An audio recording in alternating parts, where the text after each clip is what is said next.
لا إله إلا الله محمد رسول اللہ۔ اور قرآن پاک کی یاد رکھیں گے عظمت ہے کہ انسان اس کو جب بھی پڑھے، اس کی شرائط ہیں کہ وہ پاک ہو، لباس پاک ہو، جگہ پاک ہو، اور اس کا دل جو ہے وہ بھی کفر اور شرک سے پاک ہو، اور وہ ہدایت کے لیے پڑھے، اعتراض کے لیے نہ پڑھے، اور پھر قرآن کو کسی اونچی جگہ پہ رکھے۔ اور بعض علماء تو اتنے ادب کرتے تھے کہ قرآن کی طرف پاؤں بھی نہ کریں۔ ہمارے مدینہ منورہ میں ایک بہت بڑے عالم تھے، مولانا بدر عالم، انہوں نے بڑی اعلیٰ کتابیں تصنیف فرمائی ہیں۔ بہرحال اللہ نے ان کو علم بھی دیا تھا، حلم بھی دیا تھا، ولایت بھی عطا فرمائی تھی۔ وہ فوت ہو گئے، دفن ہو گئے۔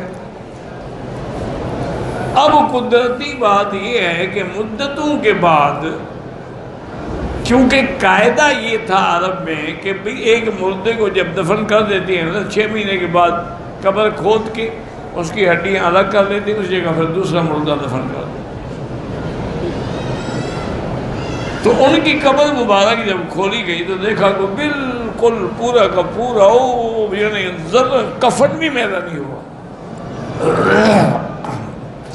اور ایسا معلوم ہوتا ہے کہ داڑھی مبارک کو ابھی انہوں نے تیل لگایا، بند کر دی گئی قبر۔ سال کے بعد پھر کھولی گئی، پھر اسی طرح، پھر سال کے بعد کھولی گئی تو پھر بھی حضرت اسی طرح، پھر انہوں نے فیصلہ کیا کہ اس قبر کو نشان لگا دو، یہ کبھی نہ کھولی ہے۔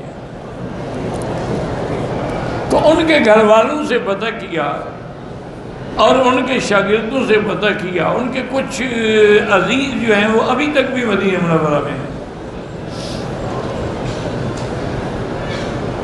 ان سے پتہ کیا کہ ابھی اللہ نے جو ان کو یہ مقام دیا کہ ان کا جسد محفوظ ہے،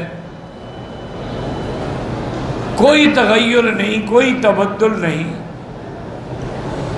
کون سا ایسا عمل تھا حضرت کا جس کی وجہ سے اللہ نے ان کو نوازا ہے؟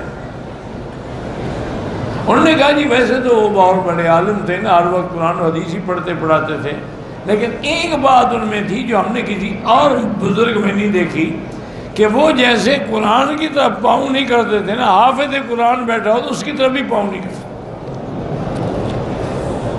کہتے بھی اس کے سینے میں بھی تو اللہ کا قرآن ہے۔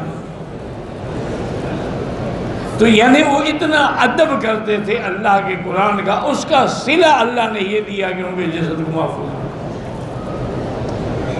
اس لیے ہمیشہ یاد رکھیں، بعض لوگ قرآن پڑھتے ہیں سوئے ہوئے ہیں، یوں پکڑا ہوا ہے، اور بعض لوگ ٹیک لگائے ہوئے ہیں، اور اس طرح قرآن نہیں پڑھا، قرآن ادب کے ساتھ پڑھنا ہوتا۔ یعنی میرے آقا جو رحمت دو جہاں ہیں، جو امام الانبیاء ہیں، ان میں جب قرآن وحی اترتی تھی تو آپ پسینہ پسینہ ہو جاتے۔ بی بی عائشہ فرماتی ہیں کہ سردیوں کی رات میں جب شدید سردی ہوتی تھی اور وحی نازل ہوتی، یا تفسد عرقاً، حضور کے پسینہ آ جاتا پیشانی پہ اور آپ پسینے کو صاف کر رہے ہیں۔ یہ قرآن کا ادب تھا، قرآن کی ثقل معنوی کا اثر تھا کہ پسینہ پسینہ ہو جاتے ہیں۔ صلی اللہ علیہ وآلہ آلہ وصحبہ وسلم۔